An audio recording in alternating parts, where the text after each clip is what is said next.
What's happening, everybody? Pragmatic Editor. I'm with Lane and Jacob. So we just got done watching the movie Sleepaway Camp.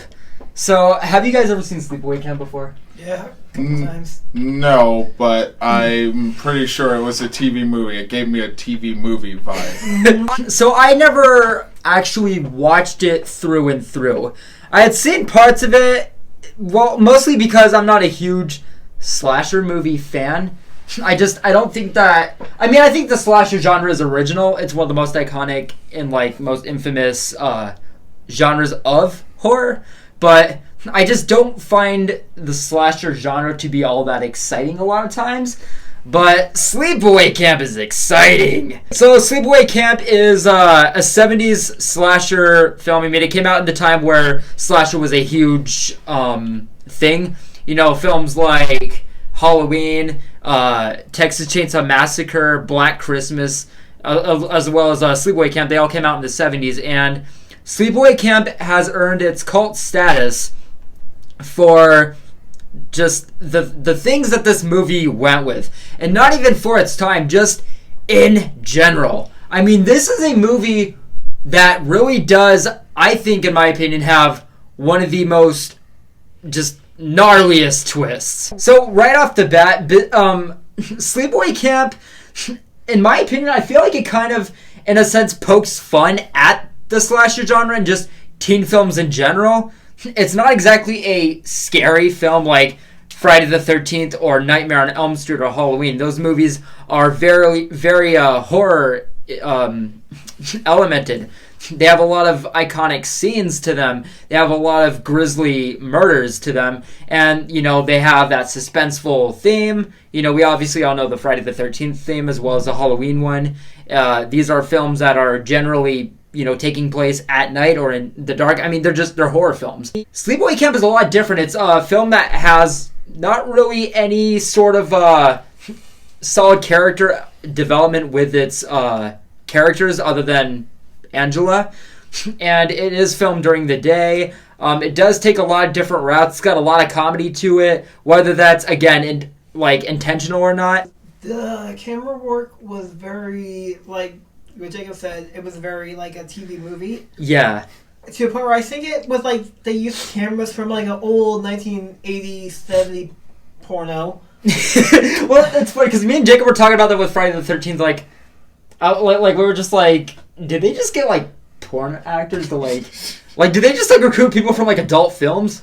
I don't think they could have done that with this movie. So them seemed like they might have been 16. Yeah. And children. Yeah. Too, like, legit children.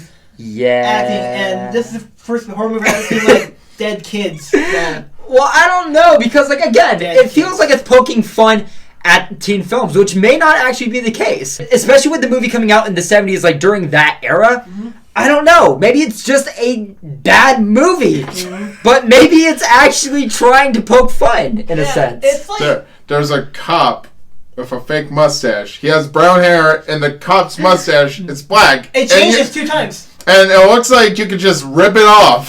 And I'm saying there are cuties in that movie, you know, if they're 18 or not. I don't know the actors in that movie, but I'm just... No!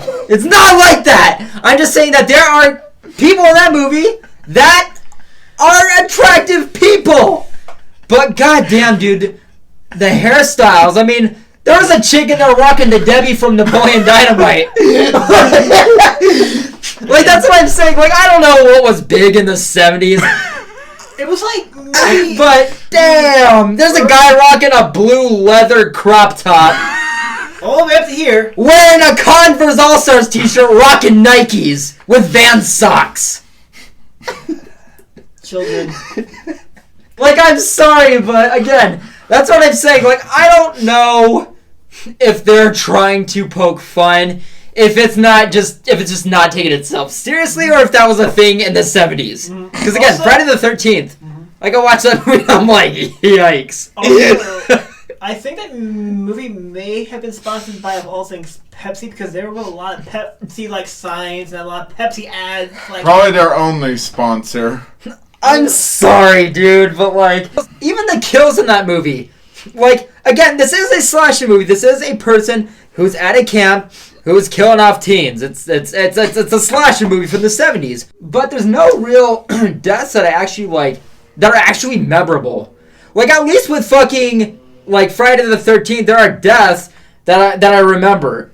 You know, but like with this one, it's just like, oh, okay. Like, you never really know when someone's actually gonna die. You never really know like what they're actually like trying to accomplish and how they're actually trying to make the audience like feel. Like, the one death that really stood out to me was the one where the girl's in the shower and then she gets stabbed through like her spine. And like,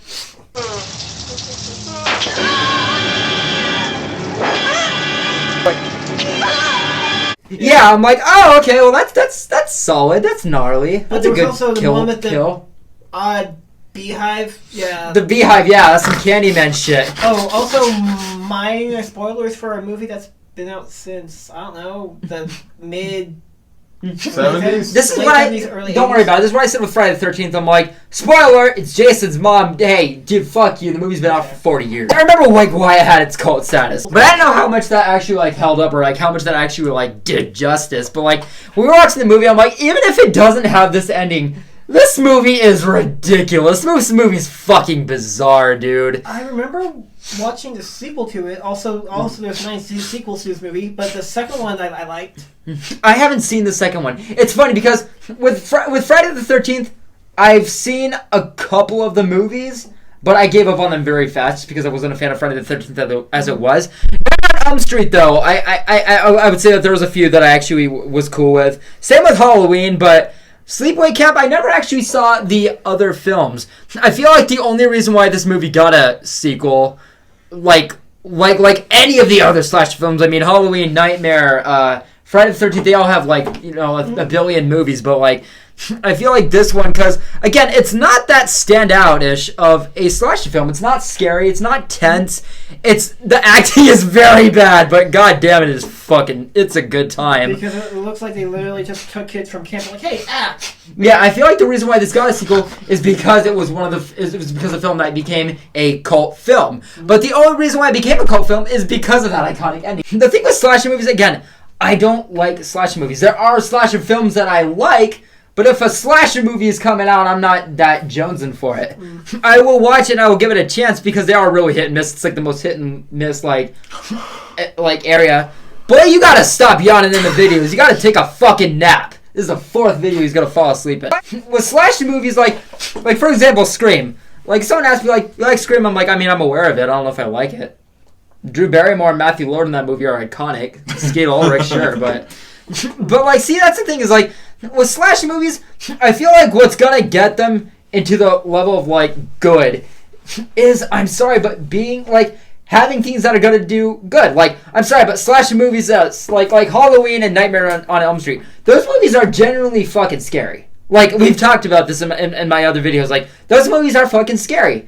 But in saying that, I feel like slasher movies, it's like, you know, you're gonna kill off a few teens. How are you going to do it differently than any other? And this movie does it. It's like, okay, well, it's not that scary. You know, yeah, the acting's bad. It's fun, whatever. And then he came and I'm like, well, would this get more respect if it was made today or less?